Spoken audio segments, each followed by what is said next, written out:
Hey everyone, thanks so much for joining us in studio today where we have Matt LeBlanc, legend, icon. Hi, welcome. You're very kind. No, these are accurate. So I first kind of wanted to start off by asking you, do you just get recognized everywhere you go? Is it weird? Have you gotten used to it after the years? You are an icon and a legend, as I said. So what's that like for you? Well, yeah, pretty much everywhere. Get recognized. Do you cope with it okay? Yeah. It's kind of I'm kind of used to it, I guess, or numb to it, Yeah. or I get a little pissed off when people don't recognize me. No, I'm kidding. Yeah, it's just nice to be, associated with a character that everybody really liked. Yeah. I'm not famous for playing a mass murderer or anything like that. Joey was a fun guy to be around. So. Yeah, at least it's all positive. Everybody loves Joey and Friends. It's having this resurgence being on Netflix again. So you played that character for 10 years on Friends. You played it another 2 years on Joey on the spinoff. So that's 12 years with the same character. Did it always seem fresh for you? How did you keep it fresh? That's a good question. I think that always comes down to the writing. The character continued to evolve, it seemed like, and it was never really a challenge to keep it fresh. It was the writing supported that, so that's a testament to the writer's ability. I tried to be inventive. I never looked at the character as, a lot of people will call him the dumb guy or whatever. I never looked at him that way. I always found him to be incorrect, not dumb. There's a difference, and that was sort of my mantra for playing that guy. So you took a little break from acting, I think, after that immediately, right? Before episodes? Yeah, I was going to take a year off, and that turned into 5 or 6 years. I was just having a good time. My daughter was little. I was enjoying life, just kind of having a good time, and it went by really quickly. It doesn't seem like that long till David Crane and Jeffrey Clark called me and said, we have an idea, and David was the creator on Friends, and I said, okay, I'm in, and they said, do you want to hear what the idea is? I said, oh, yeah, sure, okay. I guess. And they told me, and the only question I had about episodes was I didn't really understand. I said, what do you mean I'd be playing myself? I don't get it. And they said, well, no, it's not a documentary. It's, we'll go day by day, and if it's anything you're uncomfortable with, we'll change it. And it's sort of a fictitious version of yourself. And I was a little intimidated about doing that until we got going, and then it became really fun because the writing was so good. I mean, the writing was really exceptional on that show. It was so good. Yeah. Yeah, I love that show. Yeah, it was fun. That's a show I would watch. I'm pretty finicky. Yeah, it was really great. And like you said, you reunited with David Crane for that, and I'm sure it just seemed like this perfect kind of vehicle for you to jump back in and, into our TV sets every week and back into America's Eyes. So now you're on Man with a Plan. Mm-hmm. It's on CBS. It's going back to the multicam traditional sitcom. What was that development like? Because you had a part in the development of the show, right? I did, yeah. When we were doing episodes, Les Moonves at the time, who was running CBS, and CBS owns Showtime, he said, when episodes is finished, why don't you come and do a show for the big network? And I said, okay. So in season 5, we knew episodes was coming to an end. So I started thinking about what kind of show do I want to do, and I met with a bunch of writers, and I ended up meeting with Jeff and Jackie Filgo, who were writers. They were staff writers on Mad About You. Do you remember that show? Oh, yeah. That was a really well-written show. Friends came on right. I think we were a year later, or it was around the same time, yeah. And so they were staff writers on that, and then they were running that 70s show for a long time, and they're great. So I met with them, and I really, like, a lot of the scripts that I read that were, pilot scripts that were going around were, like, single dad, back on the dating scene, kind of, and I thought, I don't know that I like that, because the one thing that all those scripts seem to have in common was they all seem to use the children as pawns in his dating adventures, Yeah. which I thought, frankly, was kind of shitty. I didn't like that. So I said, well, what's wrong with being married with kids? Like right down the middle. We don't need to reinvent the wheel. Let's do that. It's relatable. And they had a great take on it, and they went and wrote a spec script, which I didn't know they were going to do. And then they sent it to me, and I said, great. And we just tweaked it a little further from there, and they've been real collaborative and really great to work with. And then we started casting and found Liza, and then found Kevin, and then Stacy came on board, and Stacy Keach plays my dad. He's fantastic. And it's And been a really fun. Swoosie Kurtz is. And Swoosie plays my mom. Yeah, she's a riot, and it's been really fun. What's it like working with that cast? I mean, everyone you just mentioned, Kevin Nealon also, they're all just great. You know,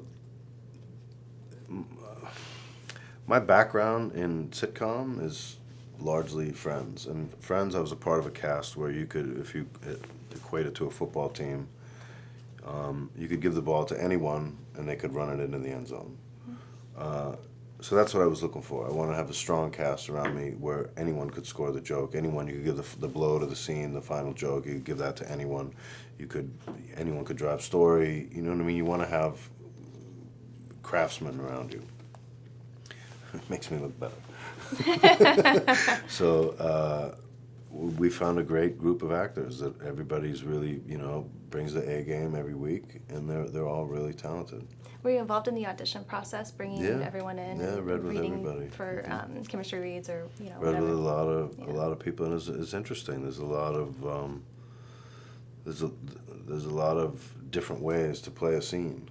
People have different takes on it. What people take from the page versus what the intention was, and some people bring things you didn't expect, and some people bring things that you don't want. And it was an interesting process. Yeah. Being on that side of it, it makes you realize just how brutal the audition process is. Reading with people, or Just being on that where it's for you. You mean, and like you with the already have process, to watch someone come in and really Yeah. want to get the job and need the job, and they're not quite right for it because of whatever reason, or they weren't funny enough, or they had the stuff you hear, one ear is lower than the other one, or it's just like one ear's lower. Yeah, I mean, it's just crazy stuff you hear, So his smile's crooked, or whatever. no. He's got a funny shaped head, not him. And there's a lot of people that weigh in on it. Oh goodness. So it's a weird. It was weird to be on that side of it. I was Right. on that side of it when we did Joey as well. So I'd been there before, but it's just it had been a while, and I wasn't reminded of it until we did this. Yeah. However, that said, we ended up with a great cast. Absolutely, everything worked out, I think.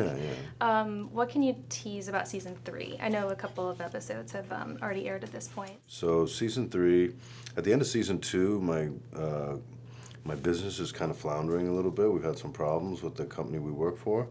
Don and I, my brother and I, have a construction business together. So at the end of season 2, my wife suggests that we quit working for someone else and start flipping houses, like Chip and Joanna Gaines. That's her favorite show. Yes.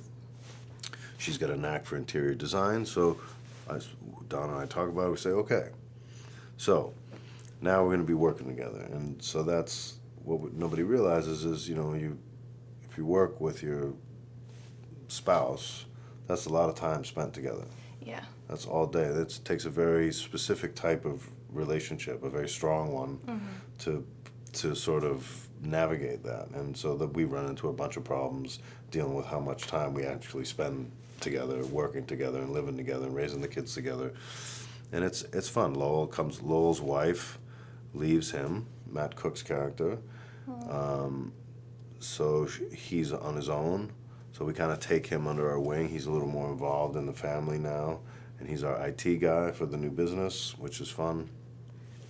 He's really talented, Matt Cook. Yeah, I super love the talented. scenes with him and Dawn. There was that episode where Dawn was jealous of you two. I think it was like maybe first season, but I love Lowell and Dawn together. That's a good pairing. Yeah, it's a really good pairing. Yeah. There's a That's bunch fun. there's a bunch of mix and match pairings that make for entertaining things to watch. It's fun. Okay, so obviously you're a pro, you have so much experience. Do you sort of not remember, but when you walk out in front of that live audience now, do you get the same sort of rush? Are you still nervous at this point, or are there no nerves? Well, geez, I don't know if I get nervous. I used to get nervous. Now, I don't really get nervous. I have my role in this show is a lot more than it was in other shows. Mm-hmm. You know, I'm executive producer as well, so I'm really kind of watching a lot of different things. Right. I have a lot more lines than I did like on Friends. On Friends, I was 1/6 of the lead character. Here, I'm the lead character, so it's like every other line in the script, pretty much, which is fine. But it's a lot more to remember, and the crowd doesn't intimidate me anymore. I look forward to it. I look at them now as like a sounding board for the jokes. Right.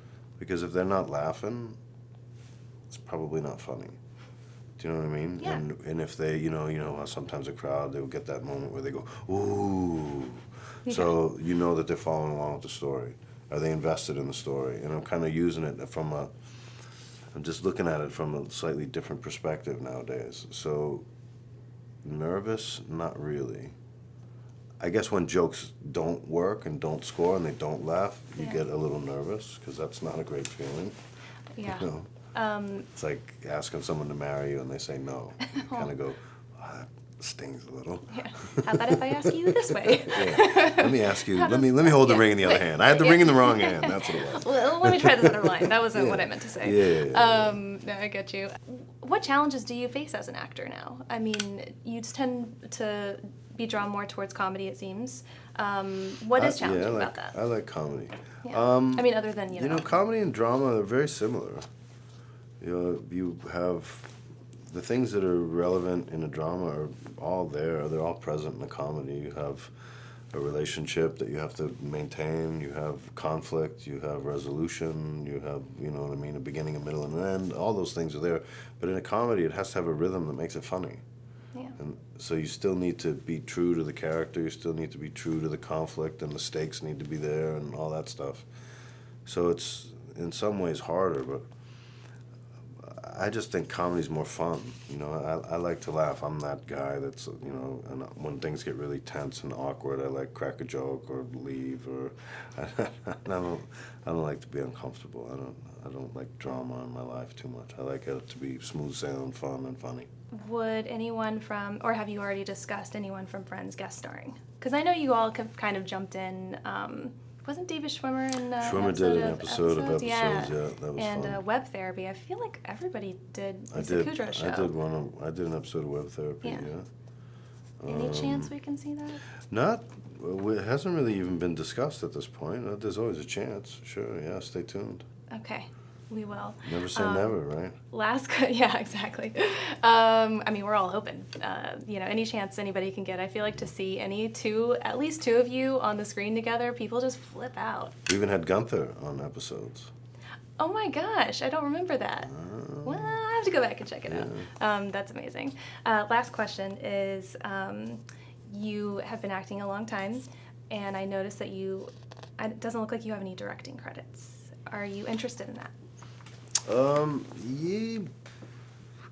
I mean, I've worked with a lot of TV directors. I've done a lot of episodes of television, and I've worked with a lot of different directors, and sort of admire different styles and things like that. It's not something that I'm looking to do right now. Maybe down the road.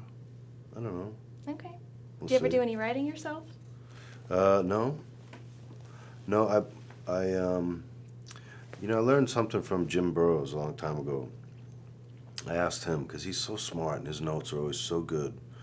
And I asked him, I said, do you write? And he said, no, I don't write. No, he talks like this. No, honey, I don't write.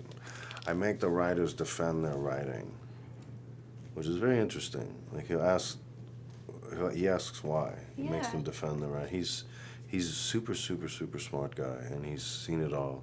Yeah. The hard thing about working with him is he'll say, no, we did that joke on Cheers. No, we did that joke on Taxi. It's like, Wow. you did every joke if you add those two shows together, you did every joke there's ever been. So, Yeah. but he's the master. He's really good. Yeah, that's a great piece of insight there. Yeah. Well, thank you so much. It was so nice talking to you. Yeah, thank you. Thanks for being here. And everyone, please, everyone check out Man with a Plan, Mondays at 8:30 on CBS. Thanks for watching.